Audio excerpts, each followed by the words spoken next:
bila kamu bersyukur, aku tambah. Dalam kepala jangan hanya duit. Allah mungkin tak tambah duit kita, tetapi Allah tambah nikmat-nikmatnya. Nikmat sayang ilmu, nikmat cinta ilmu, nikmat suka Quran, nikmat rasa nak berjuang untuk agama. Ini yang kita katakan, kalau aku tambah, maka kalau kamu bersyukur, maka aku tambah. Ini kekuatan-kekuatan yang Allah sudah janjikan. Siapa tambah, siapa bersyukur dengan apa yang dia ada, siapa bersyukur dengan apa yang Allah temukan dalam hidupnya, maka Allah tambah nikmat-nikmat yang kita kadang-kadang tidak terkira pakai jari.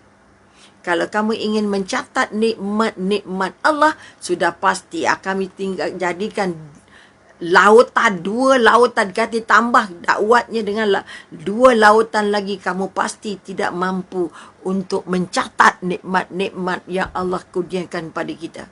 Ini kekuatan. Kalau Allah tambah dakwat dari 1 laut, tambah lagi 1 laut untuk kita ambil pen, tulis nikmat-nikmat Allah pada kita, tidak akan mampu kamu menulisnya. Ini yang dipesan. Sebab itu sekali lagi, syukur yang kita nak angkat bukan sekadar syukur di bibir, bukan sekadar syukurnya bermusim, bukan sekadar syukurnya majlis-majlis kesyukuran, tetapi yang paling penting, syukurnya membuat kita bertambah dekat dengan Allah, bertambah rindu dengan Allah, bertambah cinta dengan agama Allah, bertambah semangat untuk berjuang mempertahankan agama, dan yang paling besar, untuk kita merasa paling cinta untuk mencintai syurga Allah, mencintai ayat-ayat Allah, mencintai kekasih Allah yang namanya Rasulullah. Maka ini merupakan nikmat paling besar untuk kita rasakan bahagianya sebagai hamba Allah. Itu kita kata syukur, okey? Selain daripada itu, tanda orang bersyukur itu tadi ialah mengapa syukur, bagaimana syukur kita nak diterima Allah. Sekarang kita nak tengok pula apa tanda-tanda yang ada pada orang yang bersyukur. Pertama kita kata orang yang bersyukur itu apa? Kalau yang disyukurinya itu nikmat yang hebat, maka dia akan gunakan semua nikmat-nikmat itu. Kalau nikmatnya material, nikmatnya wang, nikmatnya kemudahan, nikmatnya apa lagi? Apa saja yang nikmat yang Allah bagi itu, maka dia menggunakan untuk menambah ketaatannya kepada Allah, menambah ketaatannya kepada Allah, menambah kebajikannya untuk dekat dengan Allah, menambah sedekahnya kerana Allah, menambah ibadahnya kerana Allah, menambah bantuannya kepada orang susah dan orang miskin dan orang yang memerlukan, hanya semata-mata kerana Allah. Itu namanya kita kata orang itu bersyukur dengan menggunakan semua nikmat yang dia dapat itu untuk membuat dia merasa paling sayang dengan agama, paling sayang dengan kebajikan kerana Allah. Tu yang pertama. Kedua, kita katakan orang yang selalu bersyukur, orang yang suka bersyukur, orang yang paling suka memuji-muji Allah, menyebut nama-nama Allah, okey? Mengenang nikmat-nikmat Allah dan merasa sangat takut kalau nikmat itu membuat dia jauh dengan Allah. Dia rasa takut nanti ibadahnya tidak diterima. Ini kekuatan-kekuatan nikmat-nikmat, mengingati Allah, memuji Allah, membesarkan Allah, menjadikan Allah sebagai target dalam hidupnya, menjadikan dia mengikut perintah Allah sebagai agenda hidup nombor 1. Mencintai Allah, mengikut perintah Allah, meninggalkan larangan Allah, dan akhirnya menyerah diri sepenuhnya kepada Allah. Sebab itu dia senang berjuang untuk mempertahankan agama Allah, kerana dia sudah sangat merasa nikmatnya jadi orang mukmin, nikmatnya jadi pengikut Rasulullah, nikmatnya dapat jadi hamba Allah, dan nikmatnya menjadi khalifah Allah di bumi, penerus tugas para anbiya, insya-Allah. Maka dia akan nikmat untuk mencari ilmu-ilmu yang membuat dia rasa rindu dengan Allah, mencari ilmu-ilmu apa ya, syariat-syariat yang sudah ditentukan oleh agama, apa agaknya sirah-sirah dan surah-surah yang harus dihafalnya, apa agaknya sirah-sirah Nabi dan para sahabat yang harus digenggam untuk dijadikan motivasi untuk meneruskan langkah-langkah mempertahankan agama setelah dipertahankan, setelah diperkembangkan oleh para sahabat dan orang-orang seterusnya sampailah dapat kepada kita. Okey, itu kita kata orang-orang yang memuji Allah. Dan yang ketiga,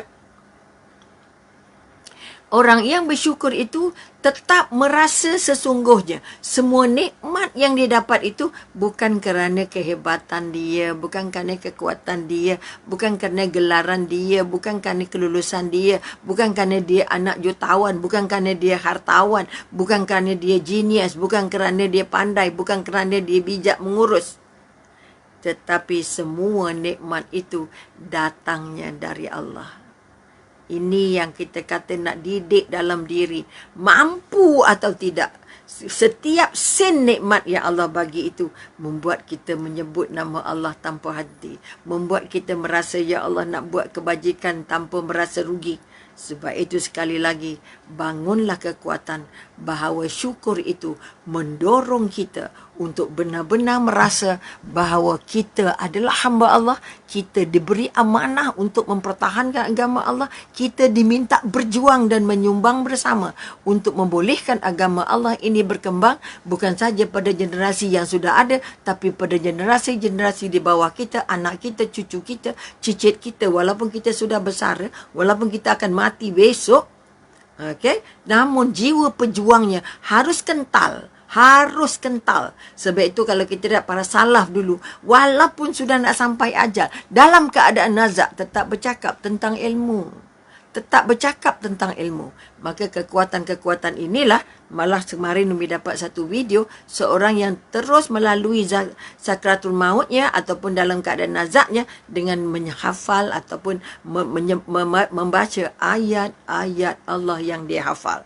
Ini sebahagian dari petanda-petanda orang ini paling banyak syukurnya kepada Allah. Allah mudahkan banyak urusan-urusannya sehingga urusan paling penting yang kita paling takut, urusan sakratul maut. Sebab itu Allahumma hwin alaina fi sakaratil maut. Kita minta banyak kali, kita berdoa tanpa henti supaya sakratul maut kita akan jadi lebih mudah. Kalaupun hidup ini susah, kita tetap mampu bersabar. Maka sekali lagi kita nak menyelesaikan dulu syukurnya. Jadi syukur pertama, apa syaratnya untuk syukur kita diterima. Kedua, apa kriteria-kriteria.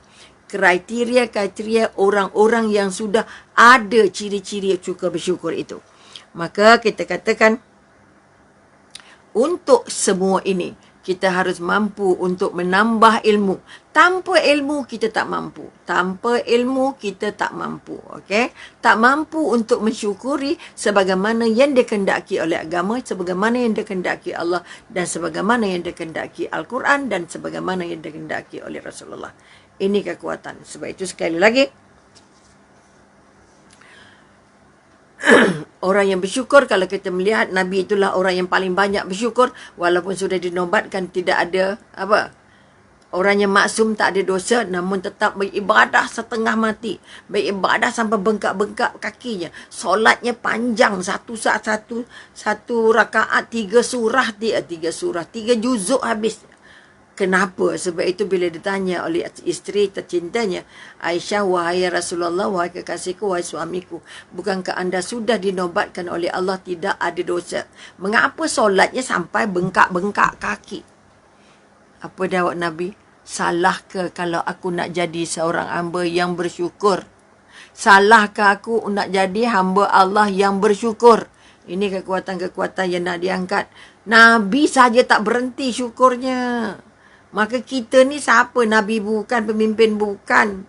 Orang biasa je. Maka banyak-banyaklah angkat syukur itu sampai ke dalam hati. Mudah-mudahan dia jadi sebahagian daripada karakter kita. Cepat, mudah, rasa. Sebab syukur itu membuat kamu jadi tenang. Syukur itu membuat kamu rasa lapang. Syukur itu membuat kamu tidak mudah untuk bergaduh dengan orang lain.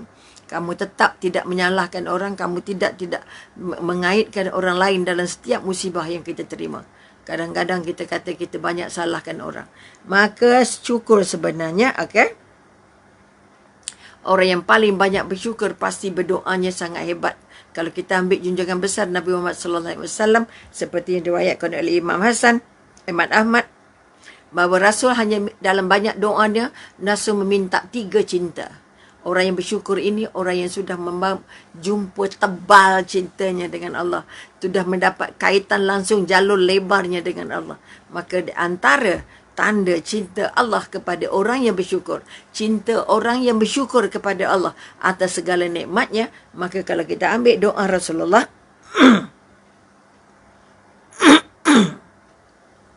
pertama apa yang Nabi selitkan dalam doanya, Ya Allah ya Tuhanku, Ya Allah ya Tuhanku, berikan aku cintamu. Berikan aku cintamu. Itu satu dalam doanya. Kedua, berikan aku mencintai orang-orang yang mencintaimu. Ini kekuatan nak rasa dekat dengan Allah tadi. Orang yang bersyukur menambah kedekatan, menambah ketaatan kepada Allah. Bila dekat dengan Allah, kita terbangun rasa cinta yang sangat hebat. Bukan dekat sebut-sebut aja. Saya sebut je, tak ada. Dekat tu maknanya hatinya sangat-sangat-sangat terpasak Allah di dalamnya. Dalam setiap geraknya, Allah akan ditanya. Allah kata apa? Okay? Allah kata apa? Allah tengok ni. Itu yang dia angkat bahawa para Nabi juga tidak lepas daripada diuji dengan kesabaran. Diuji dengan ujian-ujian dan cubaan-cubaan. Maka mari kita lihat dulu apa yang doa tadi. Pertama, Ya Allah ya Tuhanku, berikan aku cintamu. Kedua, berikan aku mencintai orang yang mencintaimu. Kerana orang yang baik pasti kawannya dengan orang baik. Kalau orang baik kawan dengan orang tak baik, dia dampak jangkit tak baiknya. Sebab itu, yang ketiga, Ya Allah ya Tuhanku, berikan aku apakah amalan atau ibadah yang paling engkau cintai. Ini kekuatan-kekuatan orang yang sudah merasa bahawa dia sangat dekat ketaatannya dan merasa sangat dekat jaraknya dengan Allah.